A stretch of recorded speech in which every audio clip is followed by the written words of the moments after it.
जय शिवराय मित्रांनो, आज आपण भेट देणार आहोत किल्ले मार्कंडेयला. नाशिक जिल्ह्यातील कळवण आणि दिंडोरी ह्या तालुक्यांच्या सीमेवर असलेल्या मुळांबारीमध्ये आपल्याला आपल्या डाव्या हाताला दिसतोय मार्कंडेय किल्ला, तर उजव्या हाताला आहे किल्ले जवळ्या. तर आज आपण मार्कंडेय या किल्ल्याला भेट देणार आहोत आणि त्याची सगळी ऐतिहासिक माहिती सुद्धा आपण बघणार आहोत. भाविकांसाठी ही मार्कंडेय ऋषींची तपोभूमी आहे, तर ट्रेकरसाठी हा एक किल्लाच आहे. आजही आपण या किल्ल्याचे बुरुज, तटबंदी बघू शकतो. तर चला आता आपण भेट देऊया मार्कंडेय किल्ल्याला. किल्ल्याच्या सुरुवातीलाच आपल्याला भगवान शंकराची मूर्ती बघायला मिळते. ज्या भाविकांना वरती जाऊन मार्कंडेश्वराचे दर्शन घेता येत नाही, ते खाली या पहिल्या पायरीचे दर्शन घेतात. समुद्र सपाटीपासून 4383 फूट इतकी उंची असलेला हा गिरिदुर्ग अजंठा सातमाळ ह्या डोंगर रांगेत येतो.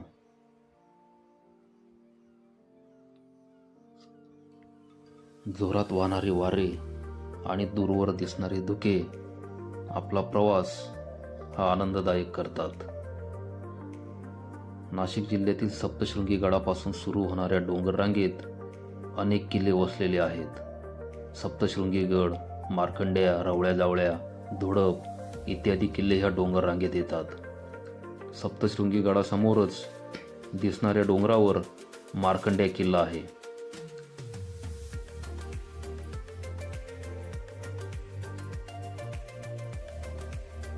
आपण मार्कंडेयची खडी चढून आल्यानंतर आता एक शिडीचा टप्पा आलेला आहे आणि हा शिडीचा टप्पा आता आपल्याला पार करायचा आहे. पाठीमागे आहे किल्ले जवळ्या आणि त्याच्या पाठीमागे किल्ले रवळ्या. मात्र आता ढगांची गर्दी झाल्यामुळे ते ढगांमध्ये हरवलेले आपल्याला दिसतात. आता आपण हा शिडीचा टप्पा बघूया. या डोंगरावर पुरातन काळी मार्कंडेय ऋषींचे वास्तव्य होते. त्यामुळे हा डोंगर व त्यावरील किल्ला मार्कंडेय या नावाने ओळखला जातो. वन विभागाने भाविकांच्या सोयीसाठी अनेक ठिकाणी रेलिंग तसेच एका ठिकाणी जिना बसवलेला आहे. त्यामुळे आपला प्रवास हा नक्कीच सुखकर होतो.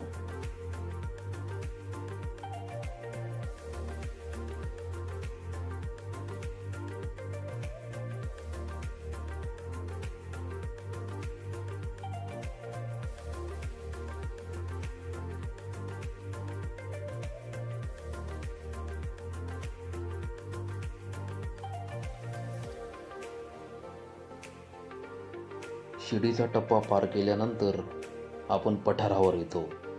ही गडाची माची आहे. माचीवरून बाले किल्ल्याकडे जाण्यासाठी असलेल्या वाटेवर दगडात कोरलेल्या बांधलेल्या पायऱ्या दिसतात.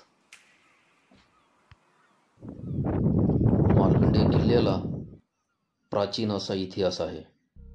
शहाजहानच्या काळात दक्षिण सुभा औरंगजेबाच्या ताब्यात होता. औरंगजेबाने अलीवर्दी खानाला नाशिक जिल्ह्यातील किल्ले जिंकण्याचा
केलेलं आहे.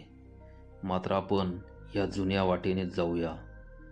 आपण ज्या प्राचीन मार्गाने जाणार आहोत तो खडी चढण असलेला आहे. मात्र यावरील पायऱ्या आजही सुस्थितीत आहे. हा मार्ग आपल्याला वरच्या टप्प्यातील टाक्यांकडे घेऊन जातो. या टप्प्यावर आपल्याला एका रांगेत खोदलेली 3 पाण्याची टाकी पाहायला मिळतात. त्याच्या बाजूलाच एक सुकलेलं टाकं आहे. मार्कंडे शिखराकडे जाताना एक सुंदर गणेश मूर्ती आपल्याला बघायला मिळते. आणि येथूनच आपल्याला गडाच्या सर्वोच्च टोकावर असलेलं मार्कंडेश्वराचं मंदिर दिसतं. धुक्यात हरवले